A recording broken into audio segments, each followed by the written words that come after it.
Okay, so just a reminder that we are looking at the AIM hemorrhage bundles, and the full components for all of the bundles are readiness, recognition and prevention, response and reporting systems and learning.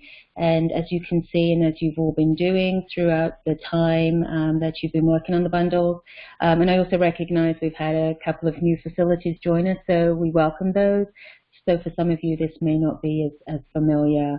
But one of the things that we have wanted to encourage is, as you're working on this, and I've had many conversations as a Terrell with you all on the calls, and you're sharing what you're doing in your facilities, and you're passing that information on. And I just want you to know how helpful that is, because we don't have to reinvent the wheel if it's already been done somewhere and it's done well. We want you to be able to share that, and we want to be able to highlight that, and we're hoping to do that during this session today. Diane, are you on the call? I am. Okay. Sorry, I didn't know you were. You can take it from here. No, it's okay. So the next slide.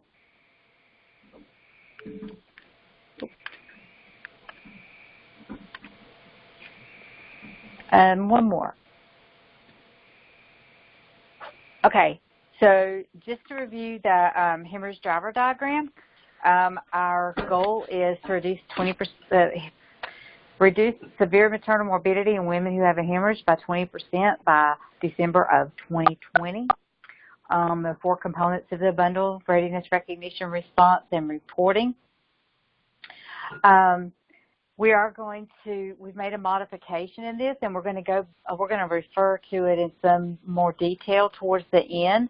But under readiness, in the section that, like about the 4th bullet down where it has unit education, we have added education on implicit bias. And we'll go over that in a little bit more detail whenever we look at the change in the reporting form. Okay. Next slide. So, Lauren, if you would introduce today's presenters. Thank you. So, yes, as I've mentioned, I've seen that there are a lot of you that are doing really great work across your facilities, and one of the things that we want to encourage, particularly through this platform, is sharing of best practices and just highlighting some of the great work that you've been doing. So today we're actually going to start with some sharing from Coffee Regional, and we've got Laree Vickers who's going to share, and I think Hallie's also there with her.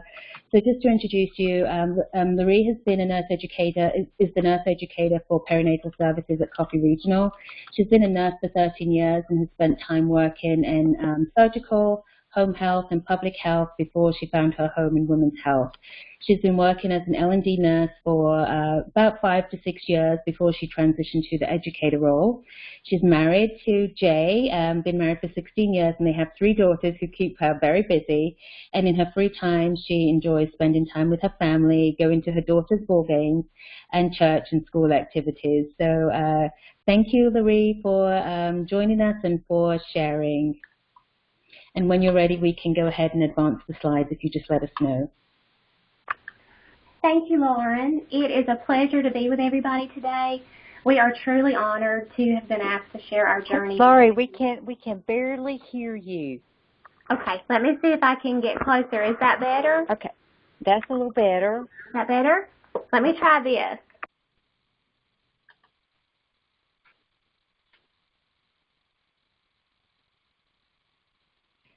We can't hear you, Laree.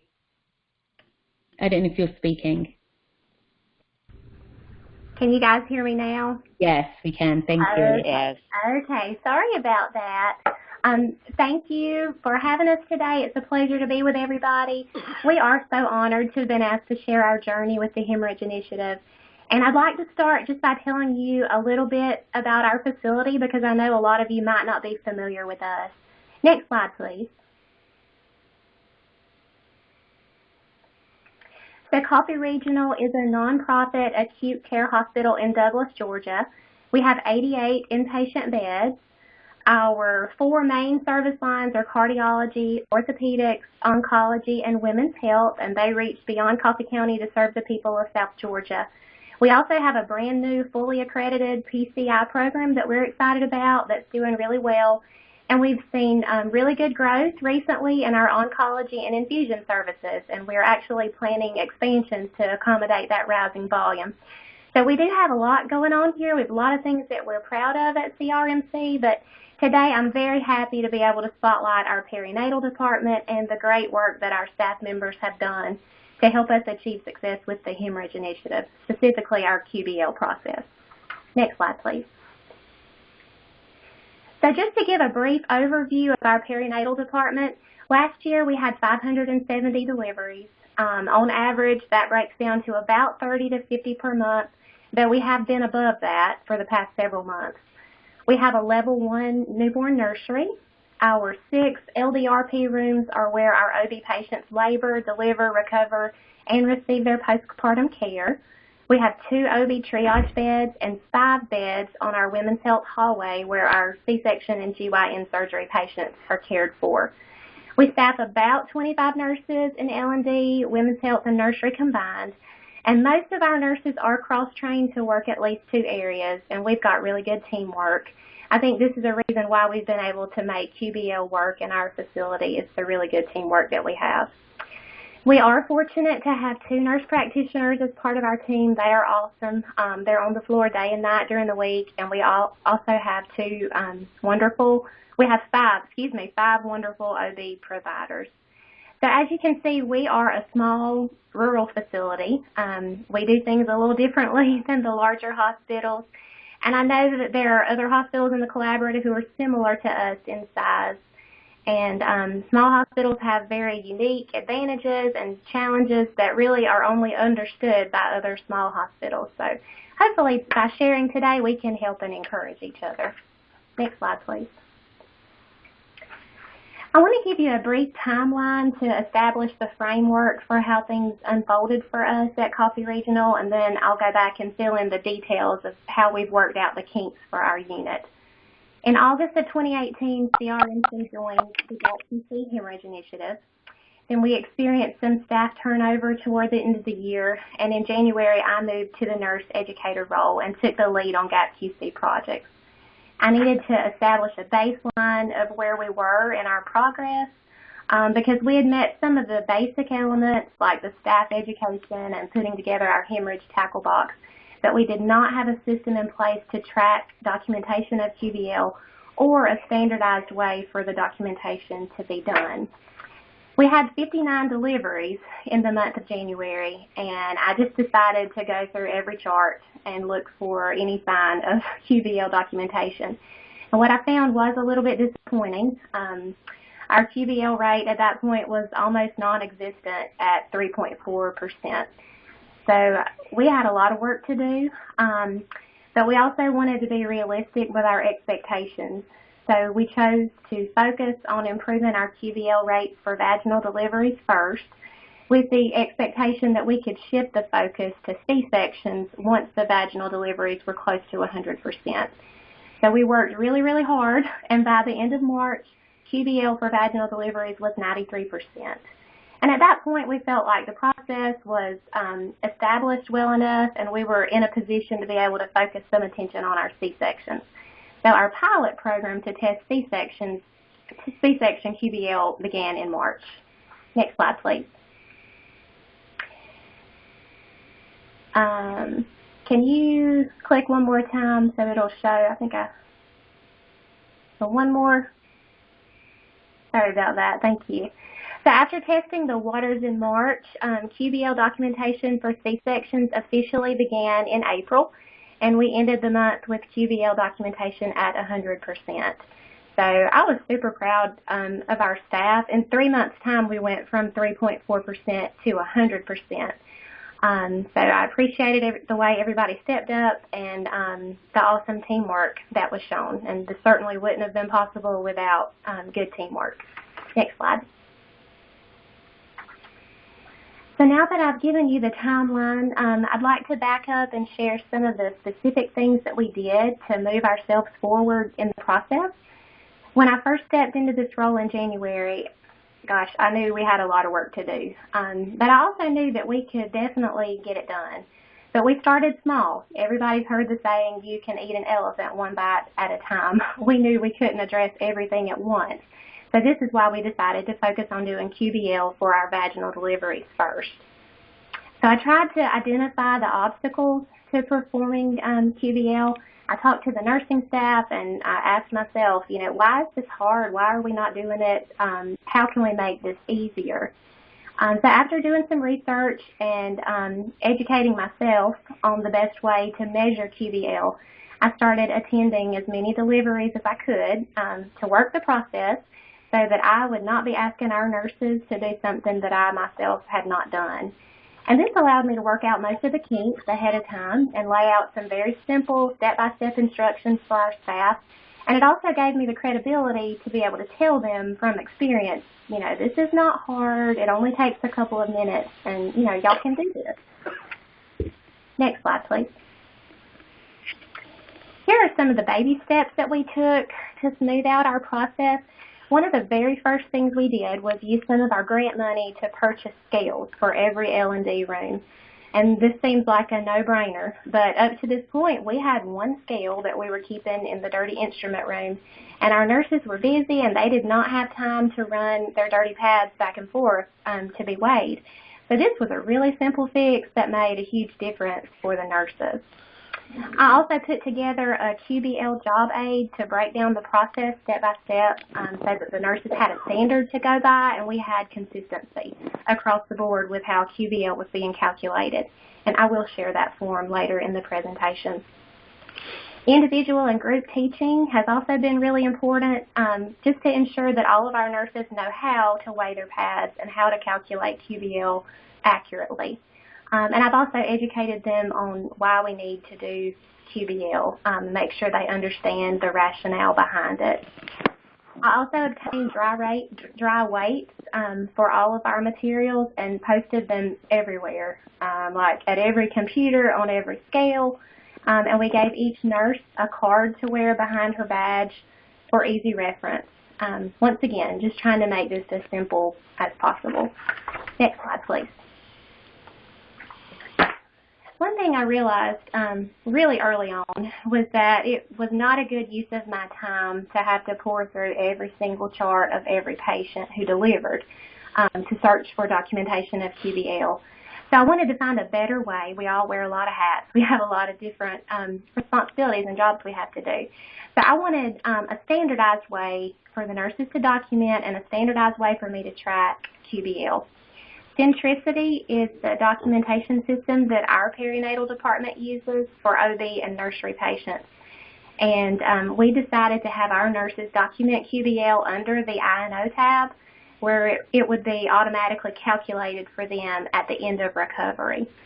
And to make tracking easier for me, we started having the nurses print the I&O sheet after completion of QBL and place it in a folder for me to access. This was a relatively small thing that has saved me tons of time. Another hurdle we had to address was getting our staff to buy into the process. Our L&D nurses, had charted estimated blood loss for the length of their careers. And we all know that people, maybe especially nurses, we like a routine and we can be very resistant to change. But what I really do appreciate about our nurses is that they were willing to support what we were trying to do, even if they didn't agree with us at first. And that just gave us a really good place to start. Next slide, please.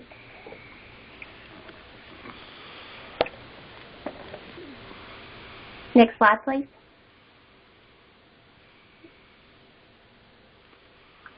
So after removing as many obstacles as possible during the month of January, we officially started doing QBL for vaginal deliveries on February 1st.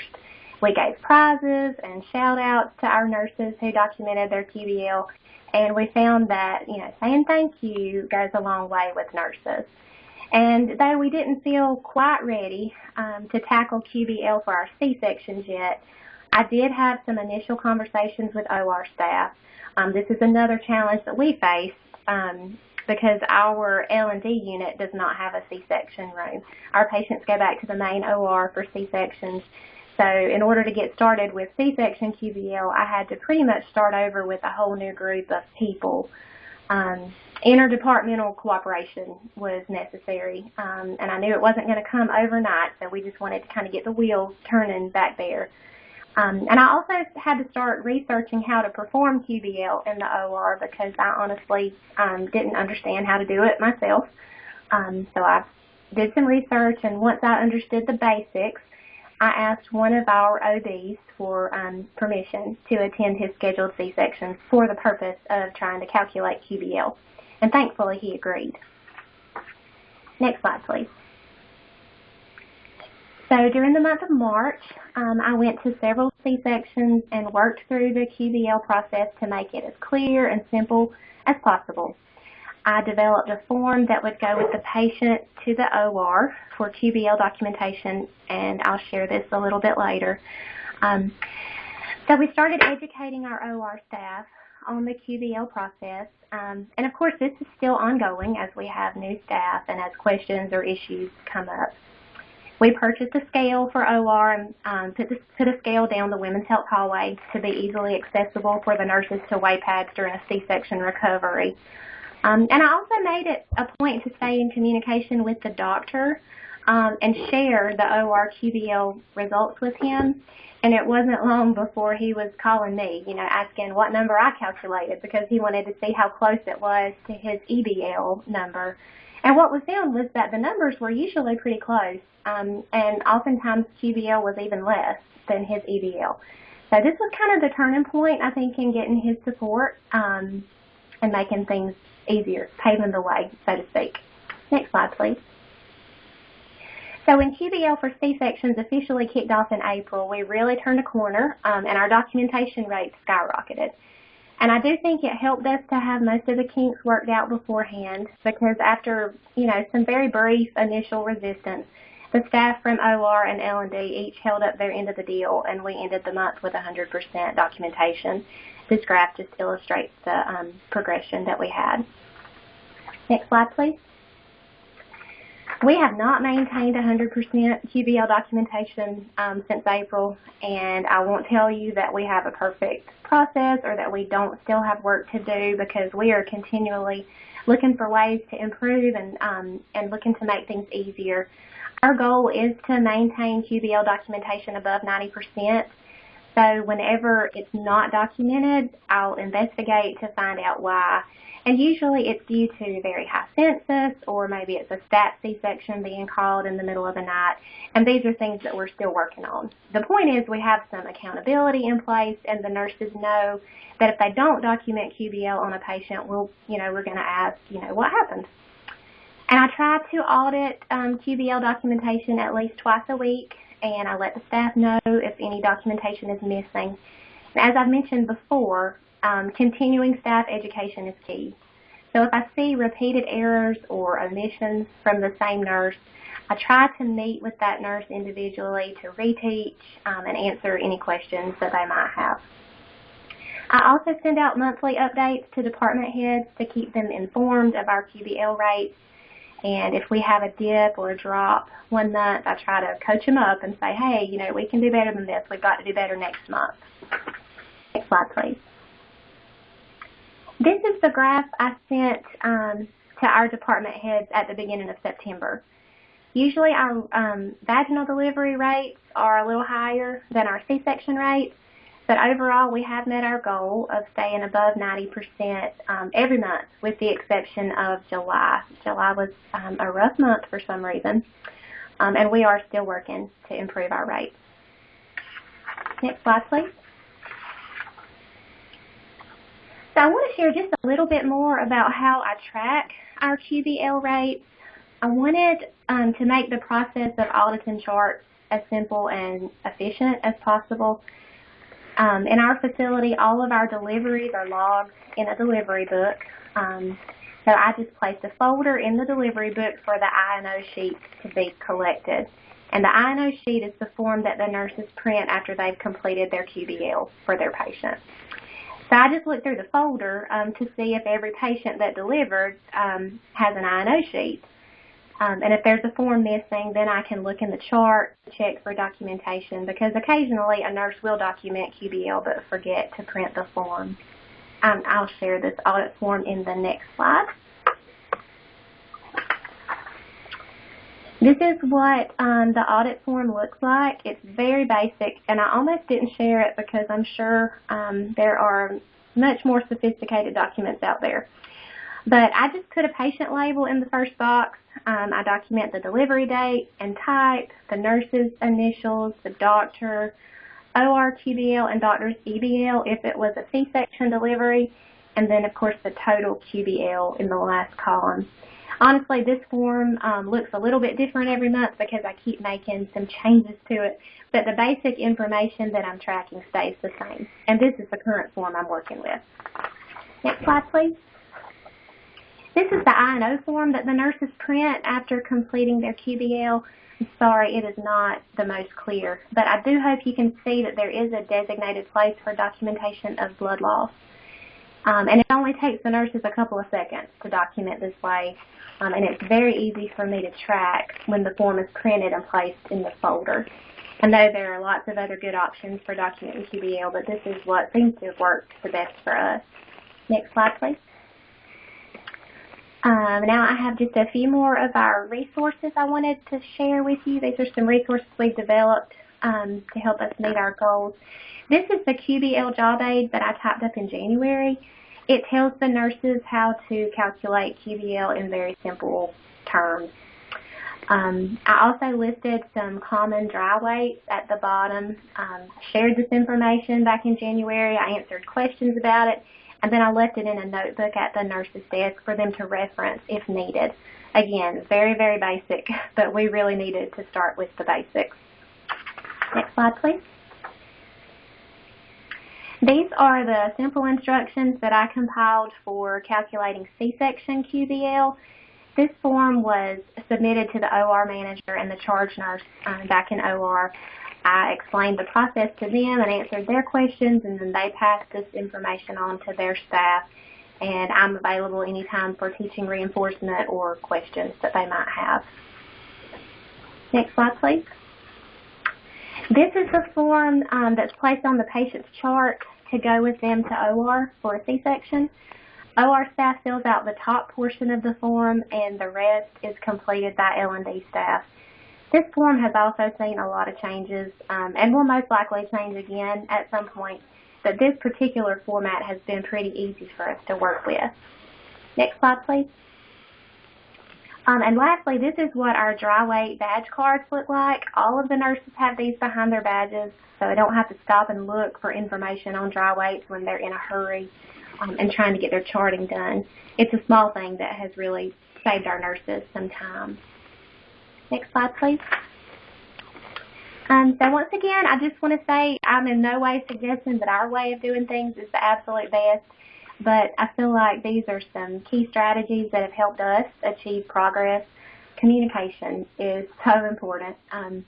We have to share information and ask questions to get people on the same page, and we have to tell people what we need in order to get things done.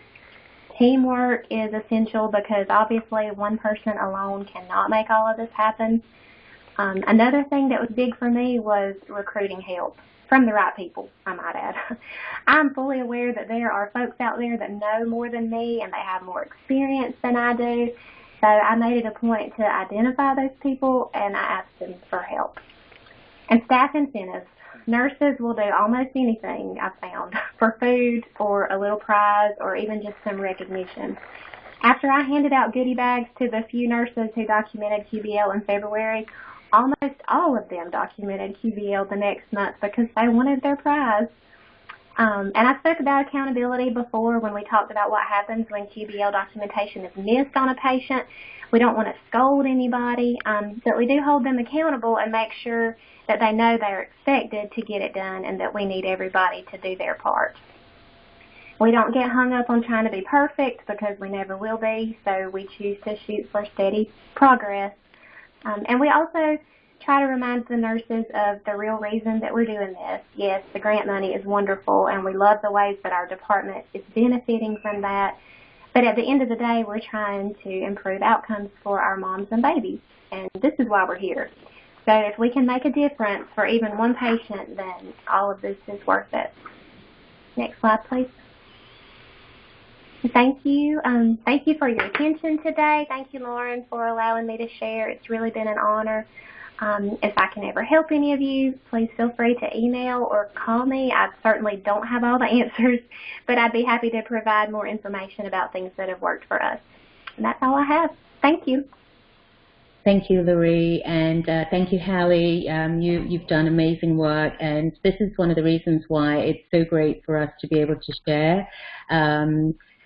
I think oftentimes I had calls with Laree and she would downplay what she was doing, but she did amazing work. And so I wanted to open the floor to any questions that anybody might have. You can use the chat box if you want to, or you could just go ahead and unmute yourself and ask the questions.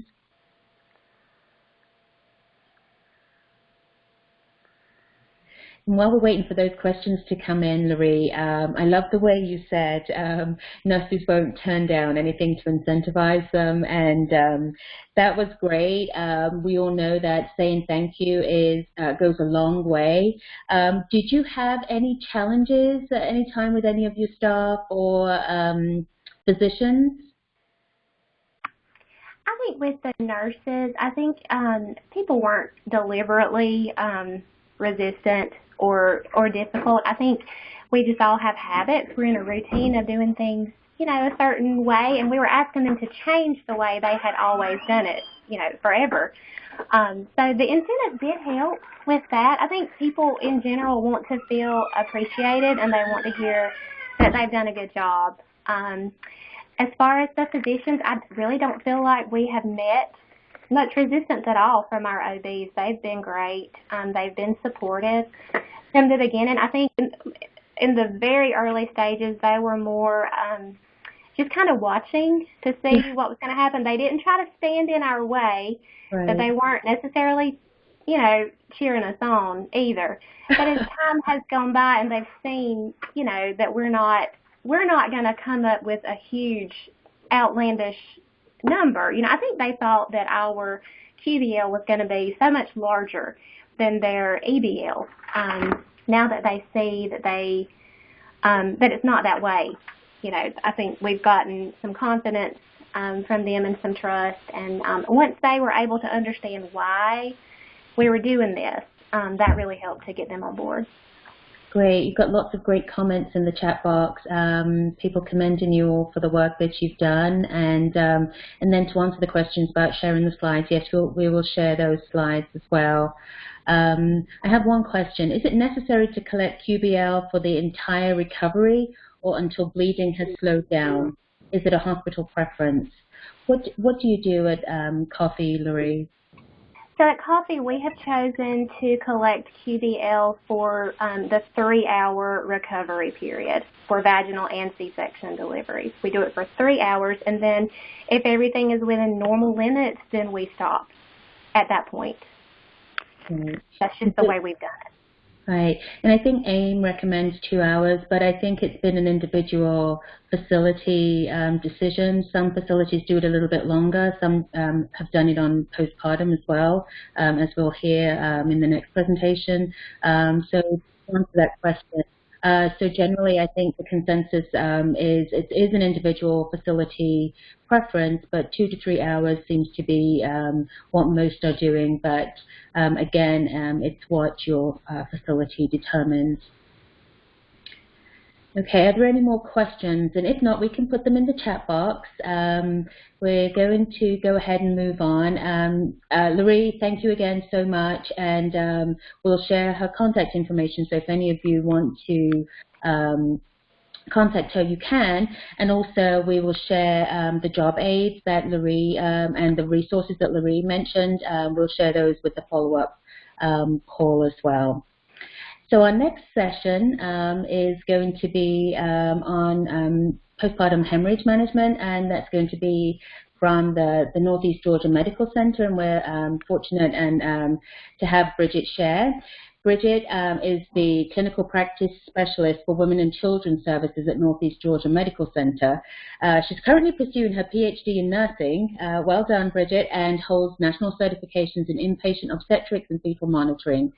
She additionally gained the certification professionals in patient safety, the CPPS designation, and uses that knowledge to lead evidence-based practice initiatives and work to improve processes in order to achieve the best outcomes for patients. Thank you for offering to share, Bridget, and we'll turn it over to you. Okay, thank you so much. And that was a great presentation. Again, my name is Bridget Schulman. I work at Northeast Georgia Medical Center. And can everyone hear me okay?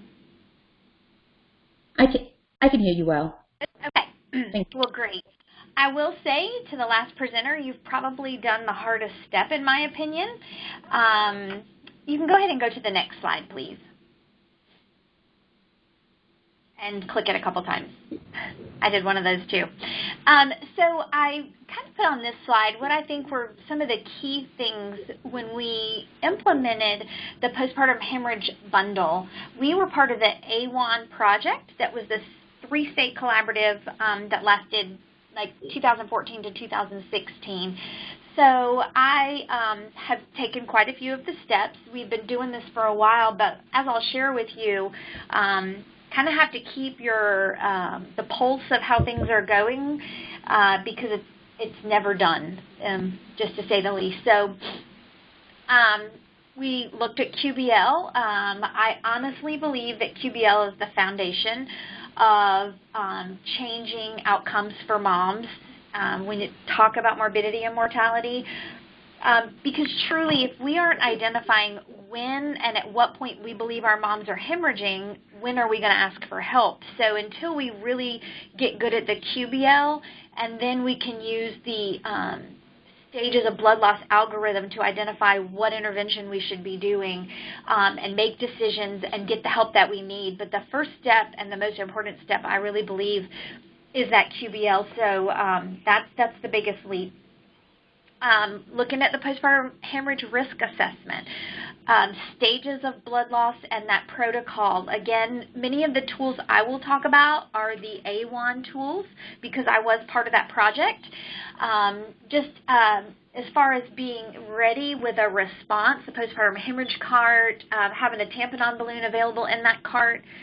Having the postpartum protocol for Pitocin was a big step that we took, part of the A1 collaborative as well, and then using simulation and debrief. So I know I won't get an answer, and these are a little rhetorical, but think about this as you go through. Have you implemented all of these steps? Have you implemented some of these steps? Some of you might have been part of the A1 project, so you may have gotten pretty far down into this as well. And if you haven't implemented any or all of these steps, maybe what has your barriers been, or what do you see as your barriers? So you can click a couple more times for me. One more, and I'll go to the next slide. So I'm going to get into details with a few of those specific items, and if anyone has any questions at the end on the others, I'm happy to share. Click one more time for me. For processes, there are many resources available to help you when you want to start this process about toolkits. We talked about A1s. California's collaborative has great ones. We're here in the AIM bundle and used a lot of those drivers, and so lots of places to go to get guidance on how to implement processes. And that's just the first step. The next one is getting the buy-in. And so with us, again, with us being part of that project, we got the directors, managers, educators. We had a physician champion and a midwife champion. We had anesthesia on board, and we definitely involved the blood bank as well, because when we started this work in 2014 and 15, the massive transfusion protocol, we made sure that we were always at the table. Anytime they look at that policy, the massive transfusion, trauma is involved, but so is OB, always at the table with that. And then the culture, that's probably one of the most difficult ones, I would say. We have great tools. If you're, probably working at organizations, if you're part of this group, that leadership is supporting you in trying to improve morbidity and mortality. But regardless of what you put forth, if you don't start with the people doing the job, you're not going to get very far with this, because you have to change their mind. You have to decide, and like the previous presenter said, they're used to doing things the same way. For me, we were in a staffing crunch when we decided to go forward with the A1 Collaborative. We had 8 nurses leave, and that's a lot of nurses for us, and go to pre-op and peri-op, just things that were going on. So it felt like we were having this mass exodus of nurses, which in hindsight, now sitting here, really wasn't that significant. And to them, this just felt like one more thing I was asking them to do. So we really had to start with the why. Why did we all become nurses? We all know we had to give them the statistics that we knew that in Georgia we're doing the worst when it comes to morbidity and mortality. And none of us became nurses to not do the very best job we could. And so here's a way that we can recognize sooner if our moms begin to hemorrhage so that we can respond better. And we all want to do that. At the end of the day, we all want to take the best care of our patients. So engaging them early in the process to kind of try to fight some of those culture that you will hit, those bumps in the road. Some of them, when we were implementing QBL, like the previous presenter said, we had to do dry weight cards. And I don't know if any of you do this currently. Again, this was probably 5 years ago that we really started this work, but we all used towels. We loved putting the white towels, and we almost made them like, tucked them under and made them like diapers. Boy, did my nurses not want to get rid of those towels. We had to change our underbuttocks drapes. They didn't like the new underbuttocks drapes. They dripped because we needed that transparency and that clearness with the calibrations on them, and that's not what we were currently using. So we had some of those difficulties moving forward, but we got through those. Just as the other presenter also discussed, we had kind of a phased approach with the QBL. And some of the cultures around the providers that we saw is that even once we were really getting a good footing on QBL, when we did share it with them, they still were very focused on waiting for that H&H before they wanted to make decisions. And so, again, I have the, I guess I have the luck of sitting here 5 years later, and all of this seems so, I remember what a big deal it was then, but being, 4 and 5 years out, doing this in 2014, 15, and 16, and now it being 2019, those really aren't issues anymore. We've come a really long way, but if you're early in the process, just trying to share some of the things that you might face. Next slide. So here's our graph on QBL. And again, we had to implement it in 2 phases. I felt like in the OR there were so many more people to have to work with anesthesia being in there, scrub techs. So we started in the vaginal delivery as well. My first set of data is in 2015, the full year of 2015, and then I'm able to now look at our data from 2018. So you can see we did very little QBL in the beginning, just like you heard before. You can see a big improvement when we did go live in the OR. And we started holding nurses accountable as well, and sort of with chart audits. And if we, talk to you once, hey, I noticed that you didn't do that. But if we started seeing the same ones, we did have to address those once we had given them plenty of time to adjust to the change. Someone had mentioned, too, when we started and stopped QBL, at our organization, we did decide to go all the way to mother-baby. A big piece of the A1 project was to make sure that Pitocin was infusing for at least 4 hours after delivery.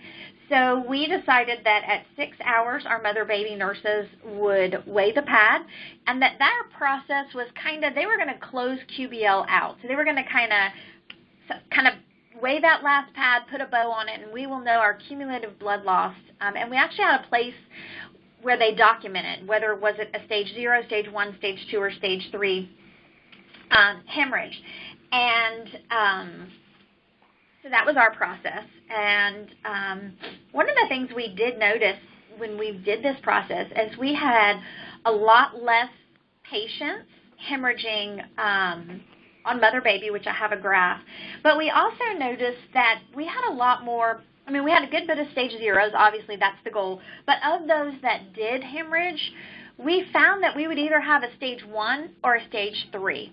So it was either those ones like accretas, abruptions, some of those that, yeah, they just kind of went from 0 to stage 3, and we managed those based on the interventions and the things that tampon balloons and quick actions that we had in place. Or we were able to catch them more at stage 1, and I believe that had a lot to do with the QBL and the process that were put in place. And then you can see in the middle of 2018, we kind of started seeing a dip in our QBL. When I was looking at it, kind of dipped down. We had gotten well into the 90% for a long time. So we kind of did a little rebirth, put some education in the staff meeting and reminders. That was a good timing to share the USA Today article that came out about the reality, and we were shared the Charles Johnson story. So there was a lot of things that we were able to do just to say, remember why we're doing this, and we are trying to make this morbidity and mortality better, and we know how to do it. We have processes in place. Let's not slip on those processes. So next slide. The postpartum hemorrhage risk assessment. And again, I have 2015 data and then 2018 data on this slide. We had a lot of problems with the A1 project recommended that you had a risk assessment on admission, and then there was a pre-delivery risk assessment and then a post-delivery risk assessment. And we did all of that during the time on the project. But we did decide after it was all said and done and the project was over, and this is really based on nurses' feedback, and we really try to listen to the people doing the job. We did go down to just an admission risk assessment and a post-delivery risk assessment. That does capture some of the things that would have happened pre-delivery, and the timing was just very difficult for the nurses to be successful. So that's going very well. We're still doing that. And actually, since we went live with Epic, a lot of the points on the post-delivery risk assessment are captured from charting that the nurse has done. So then they just have a link that they can look at there. It changes color and shows them a flag. So that's been very helpful as well. Next slide.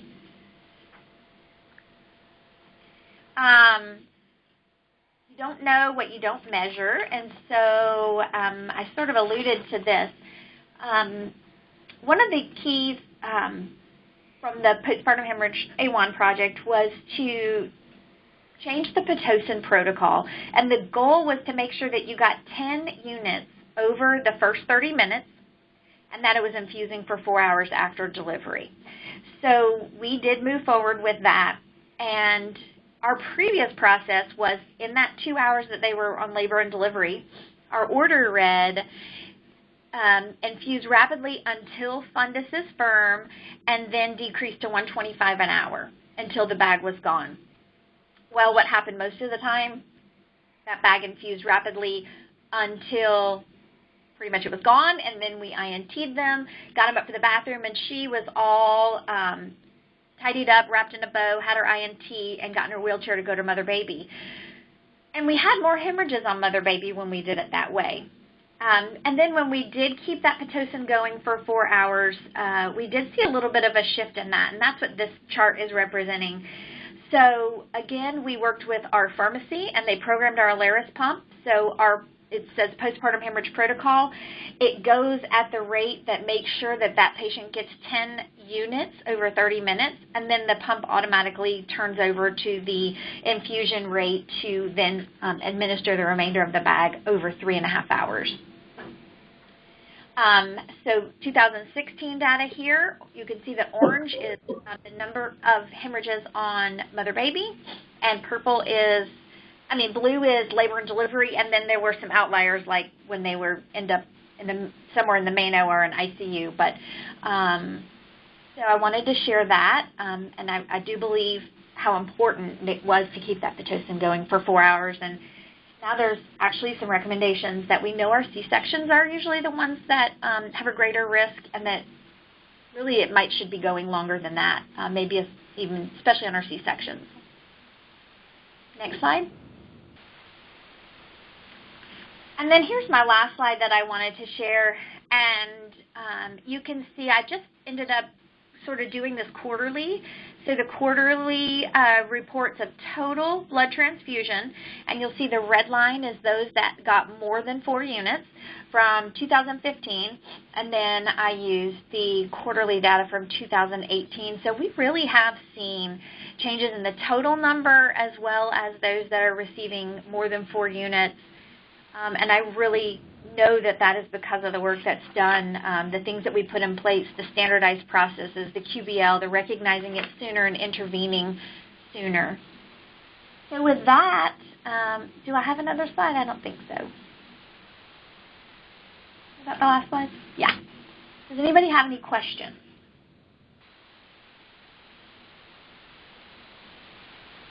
Thank you, Bridget. That was really great presentation. It really does kind of encompass sustainability, particularly how you shared what you did at Northeast Georgia with participating in the A1 PPH project, and then 2 years after that concluded, starting on the AIM hemorrhage bundle and recognizing that there'd been some tail off on that, but how you use the component of the AIM bundle with which is data collection, and I'm sure you were doing that anyway, but how important it is to not only implement new initiatives, but to look at your data as well, because that will help you identify where things are tailing off. So thank you. What do you think your biggest challenges were? I know you mentioned that you had some staff shortages at the outset, and yes. was buy-in. And that was right. Yes, that was right when we were at that. Was right when we were opening our Brazelton campus, and so there was a lot of opportunities in a lot of different areas, and I think QBL is probably one of the biggest leaps.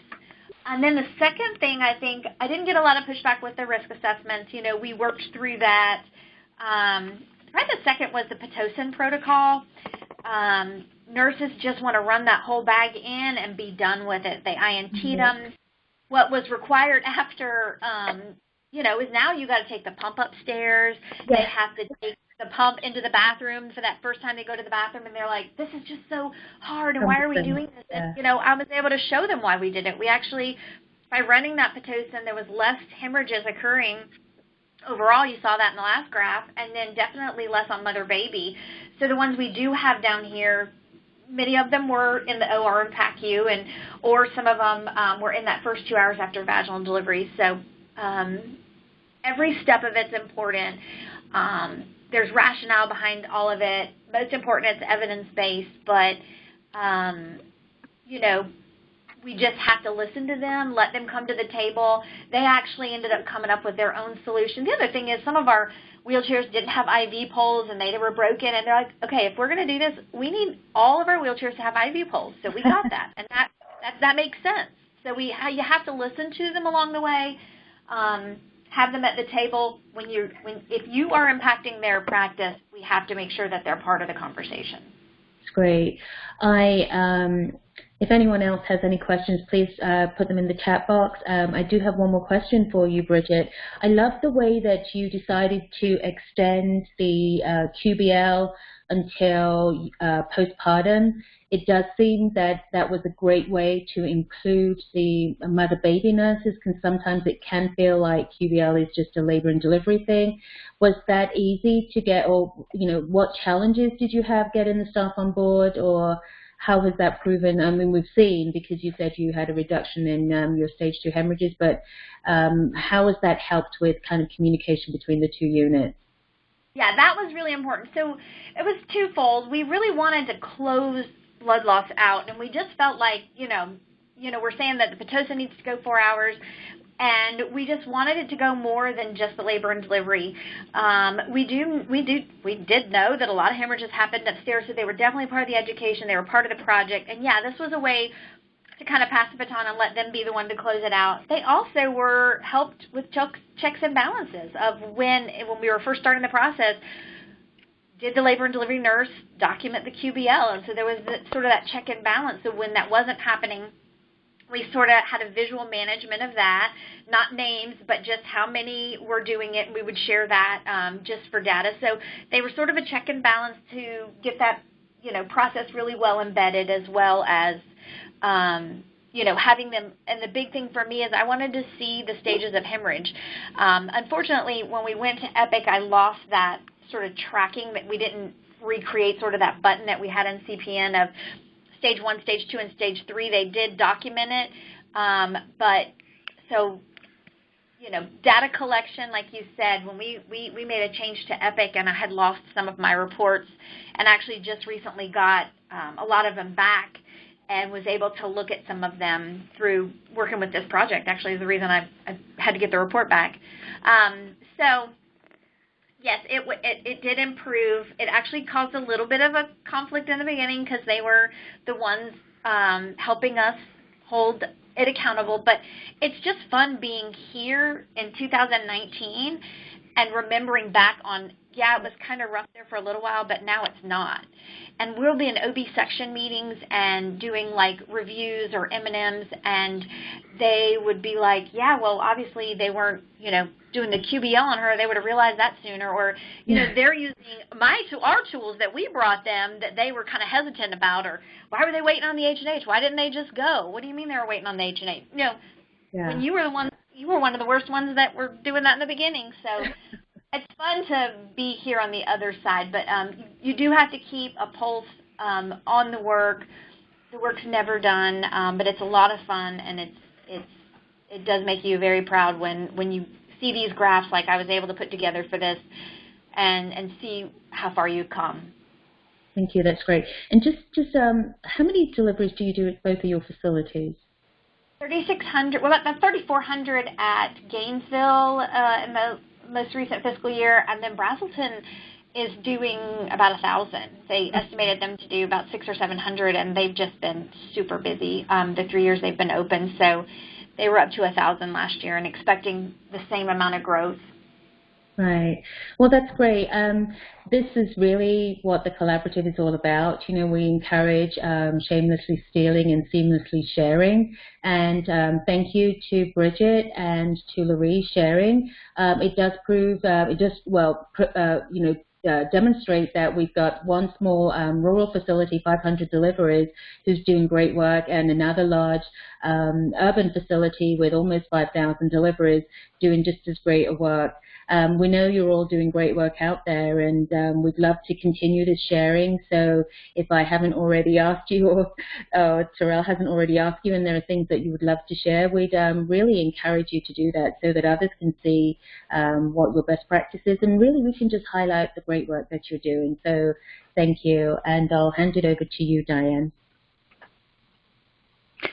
Hey, I just want to follow up that both presentations were amazing. It is so awesome to hear the enthusiasm from both of you and all of the very deliberate efforts to keep these things going and keep it moving ahead. So great job, and thank you again. Just real quickly, for the sake of time, next month we're going to have a session on implementing debriefs. Lauren has identified Dr. Bernstein from an out-of-state facility that's going to share some of his experience. Next slide, Terrell, if you would. And I'm going to jump ahead one more. If you can go to one more slide. Thank you. Just because we don't have much time left. Again, I mentioned at the beginning that we are going to add a measure for implicit bias training. So there's no change at the end of this quarter in the structure process measures that you'll report on for the reporting period that ended yesterday. So you'll go to the next slide, Terrell. We are going to, we have added P6, implicit bias training, to begin collecting the information on that measure. We'd like to go ahead and ask for it now. Obviously, I think since this is a new measure, we're still going to be sending out some resources. We'll keep this kind of discussion going about how to accomplish this and other experiences around it.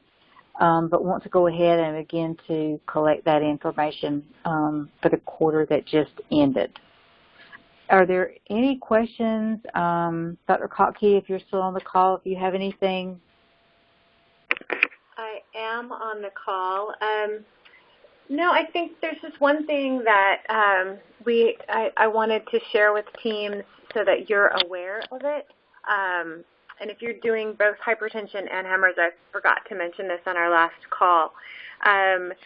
There's a large handful, nearly 2 handfuls of state legislators who have gathered together a study committee on maternal mortality for the state of Georgia. And I'm grateful that they're talking about this and asking questions about what we can do as a state and kind of what levers can be pulled to help impact maternal health. And just wanted everybody to be in the loop. Certainly the work that you're currently doing in GaPQC, we're just enormously proud of you all and think that if we could keep this going and amplify it, that would be a really great outcome. But certainly wanted the folks that are on that study committee to know about this good work. And the committee is having 5 hearings over the fall. There was one that was about a week ago, 2 weeks ago. Life is going very quickly. And then one in the middle of October. But we'll keep you informed as we learn more about that. But just wanted to loop everybody in and know that there are hopefully some advocates at the state level for this work.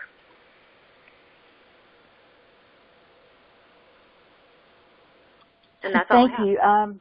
If there's not any additional questions, we'll go ahead and close out the call and just look for a follow-up email with report form changes and more information.